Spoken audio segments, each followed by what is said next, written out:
Imagine a sports league where a team's entire championship destiny isn't determined by, you know, a star player pulling a hamstring. Right, or like a brilliant coaching adjustment at halftime. Exactly. Or a referee's blown call. Just imagine an ecosystem governed entirely by an invisible, simulated roll of the dice. It's wild to even think about. It really is.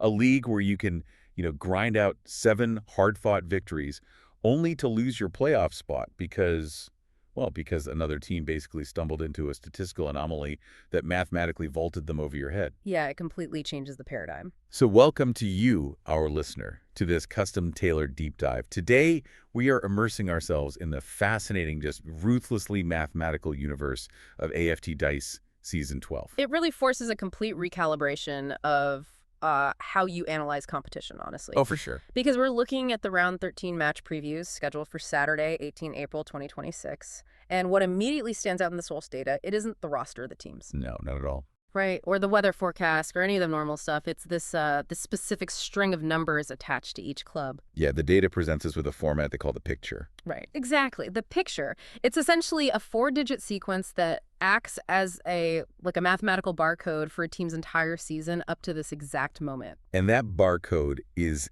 the absolute key to unlocking the whole narrative here. I mean, let's take the team sitting at the absolute summit right now. The West Coast Eagles? Yep, the Eagles. They're listed with a picture of 1930, and to anyone following the simulation, the translation there is pretty immediate. Right. That trailing 930 is their record over the first 12 rounds. So 9 wins, 3 losses, 0 draws. Spot on, which leaves that leading one as their overall rank. Number 1. But what the data doesn't, explicitly state is the sheer mathematical pressure that a 9-win record puts on their base modifiers heading into round 13. Oh, that pressure is immense. Because a 930 record in a simulated environment, it indicates an incredibly high baseline of performance. In a standard dice-based resolution system, a team's success isn't just about, rolling a higher raw number than the opponent. It's about the math underneath it. Exactly. It's about the base modifiers attached to their rank. So the West Coast Eagles, sitting at rank 1, they likely have this substantial positive modifier applied to every single roll. So their floor is fundamentally higher than almost everyone else in the league. You nailed it. Even if the simulation rolls poorly for them, that modifier buffs the final outcome, which allows them to, absorb bad luck and still secure a victory. Which brings us to their round 13 matchup, and honestly, this is where I have to question the inherent drama of this whole format. Ooh, how so? Well, the Eagles are hosting the Geelong Cats at Optus Stadium. Now, Geelong is ranked 16. Their picture is 480. 4 wins, 8 losses. Yeah, they've had a rough go. Right. So if this were a physical sport, we'd write this off as a foregone conclusion, a pure, Goliath versus David scenario. I see where you're going with this. If the Eagles have this massive base modifier protecting them, isn't a rank 16 team statistically doomed from the opening bounce? What is even the point of rolling the dice if the math is so heavily skewed? See, you're confusing probability with certainty there. Okay, fair. It's a trap a lot of observers fall into when analyzing these statistical models. Yes, the West Coast Eagles have a higher floor. Yes, Geelong's path to a simulated victory is mathematically narrow. Very narrow. Very. But a dice-based system, by its very definition, introduces extreme variance. Right, the random element. Exactly.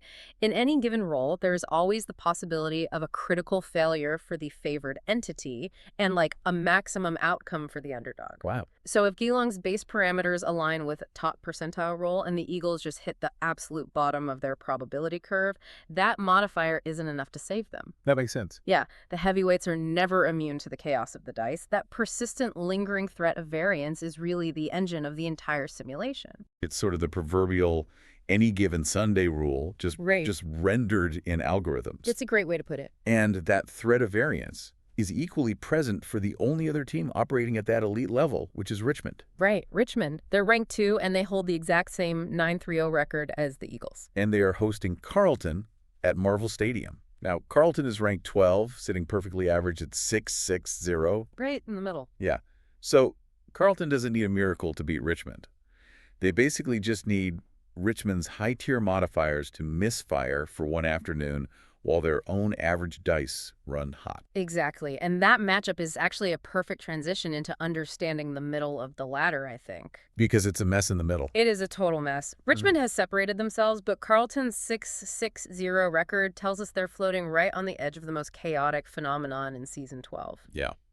While the top 2 spots are securely held by 9-win teams, the space immediately below them is just a mathematical gridlock. Gridlock is putting it mildly, honestly. I mean, think of Season 12 like a massive Galton board. Oh, like the vertical boards with the pegs. Exactly. The ones where you drop a marble at the top, and it bounces left or right as it falls. Right, right. In this simulation, a bounce to the right is a win, a bounce to the left is a loss. And after dropping through 12 rows of pegs, which represents our 12 rounds probability, dictates that the vast majority of marbles are going to pool together right in the center bins. Yeah, the bell curve. Yep. And when we look at the data for ranks 4 through 8, that is exactly what has happened. The clustering there is just severe. We're looking at 5 separate franchises occupying ranks 4, 5, 6, 7, and 8, and they all hold the identical picture suffix of 750. It's crazy. It's the Adelaide Crows, the Gold Coast Suns, the Sydney Swans, Port Adelaide, and Essendon. All of them at 7-5. All of them. They've taken entirely different simulated paths through the first 12 rounds, but they have all landed in the exact same statistical bucket: 7 wins, 5 losses. Okay, so this is where I get stuck. If I'm looking at 5 identical 750 records, what is the algorithm actually using to sort them? That's the million-dollar question. Because the basic win-loss data provided in the source material gives us nothing. I mean, if Essendon and Adelaide have both won 7 times, why is Adelaide awarded rank 4 and Essendon gets punished with rank 8? So the algorithm requires a secondary metric to break the ties. It's this layer of data running quietly beneath the primary win-loss output. Okay. In complex dice simulations, a win isn't just a binary 1 or a 0 result. Right. It's not just a toggle switch. Exactly. The system calculates the margin of victory based on the final modified totals of the rolls. So the Adelaide Crows haven't won more frequently than Essendon, but they have consistently won by larger numerical margins or, lost by narrower ones. Oh, I see. Yeah, the system tracks that cumulative differential. That invisible secondary percentage is essentially the sheer weight of their positive modifiers accumulating over 12 rounds. And it's the only thing acting as a wedge between rank 4 and rank 8 right now. And the stakes for those secondary percentages couldn't be higher this weekend because these teams are actively cannibalizing each other. They really are. Like, we have rank 8 Essendon taking on rank 4 Adelaide Crows at Marvel Stadium. Both are 750. Right. The math dictates that one of these teams is going to secure an 8th win and potentially break out of that center bin, while the other falls back into the 6-win quagmire. Yep, it's brutal. And you also have rank 7 Port Adelaide facing rank 15 Fremantle at the Adelaide Oval. And Fremantle's 480, so they're fighting for their lives. Which means Port Adelaide's position in that 7-win traffic jam is incredibly vulnerable to an upset. Absolutely. And the fragility of that 7-win cluster is precisely why the team sitting at rank 3 is, I think, the most fascinating study in the entire data set. I'm so glad you brought them up, because anyone paying close attention to the numbers just realized we totally skipped rank 3. We did, yeah. We talked about the Titans at 1 and 2, and the logjam from 4 to 8, but rank 3 belongs to Collingwood, and their picture reveals the absolute most potent statistical weapon in AFT Dice the Draw. It's huge. Their barcode is 741, 7 wins, 4 losses, 1 draw. It's remarkable because in a modified D20 or percentage-based simulation, a draw is just an incredibly rare event. Yeah. It requires the final calculated score of both teams after all the unique modifiers, home ground advantages, random variables, all of it, to land on the exact same integer. That's insane. It is. It is the equivalent of 2 competing algorithms perfectly canceling each other out. And because it's so mathematically improbable, the system rewards it heavily. It's an absolute trump card. I mean, Collingwood has 7 wins. The 5 teams stuck in the traffic jam below them also have 7 wins. Oh, right. But because Collingwood managed to replace just one of their losses with that statistically improbable draw, they leapfrogged the entire pack. That one at the end of their barcode makes them mathematically immune to the tiebreaker mechanics that are bogging down Adelaide and Essendon. It acts as a permanent buffer. It really does. But if rolling a single draw is a statistical rarity, we really have to examine the anomaly that is Hawthorn. Oh, man. Hawthorn? Yeah. Hawthorn sits at rank 11. Their picture is 5-5-2.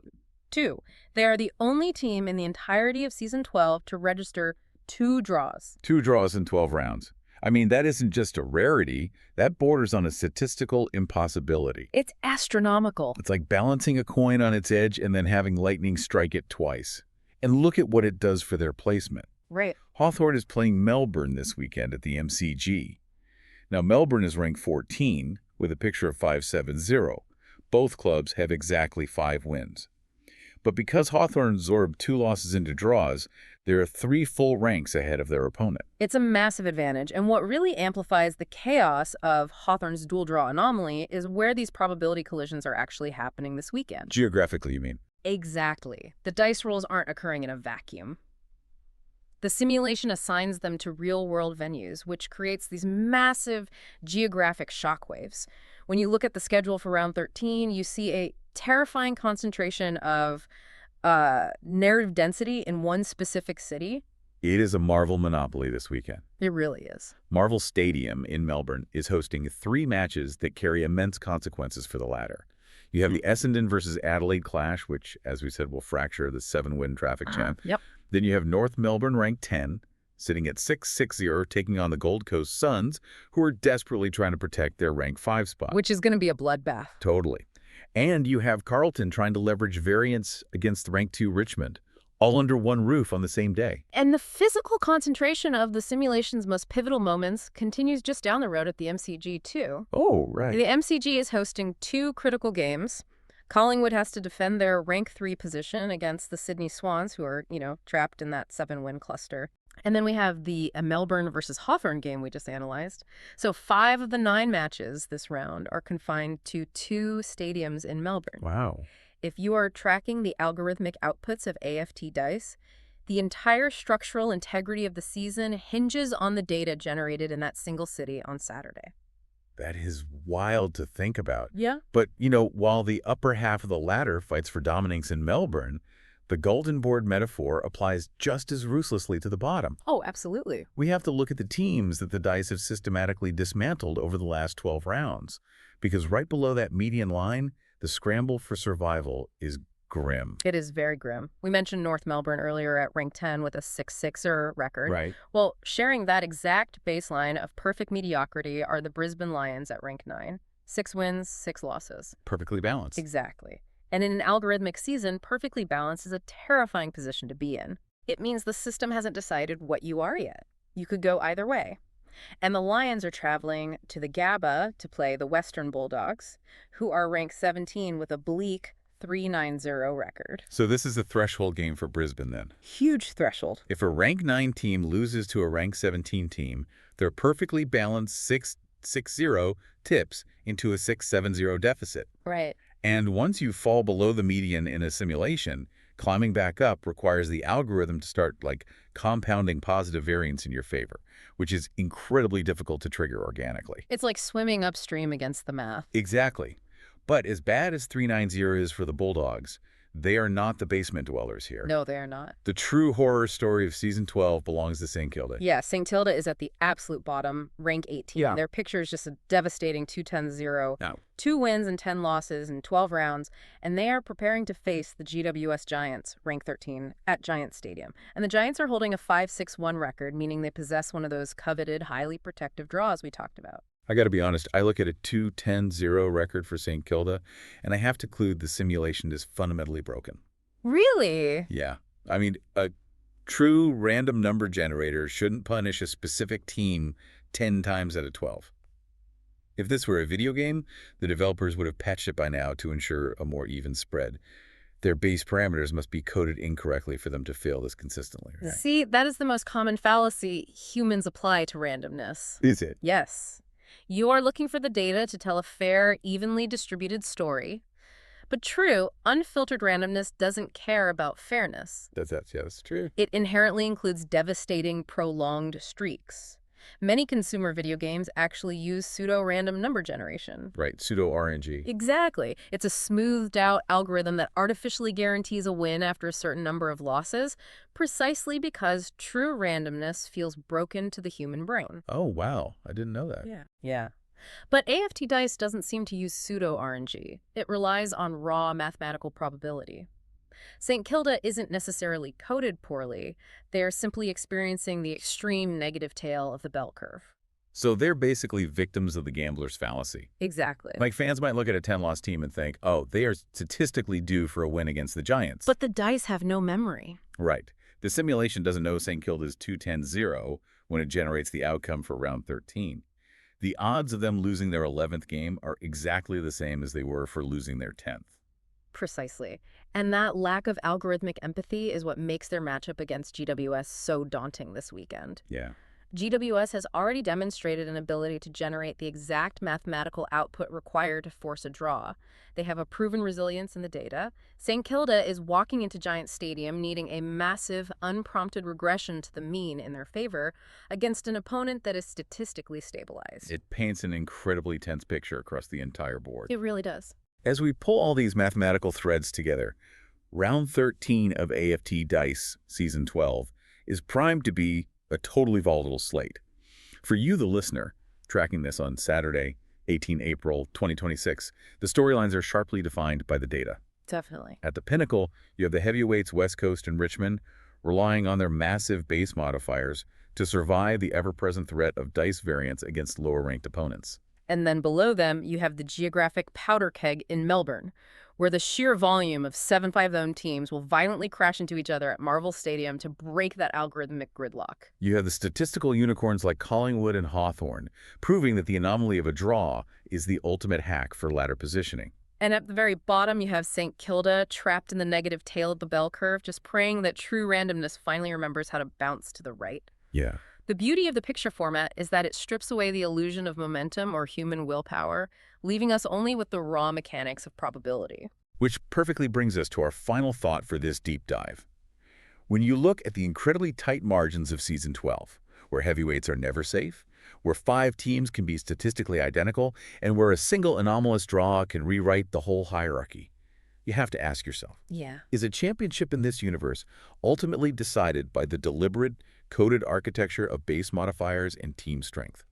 Or are all 18 teams simply passengers, completely at the chaotic, unforgiving mercy of the dice? It's a great question. Something for you to think about as the simulated crowds gather this Saturday. Thanks for joining us on this deep dive.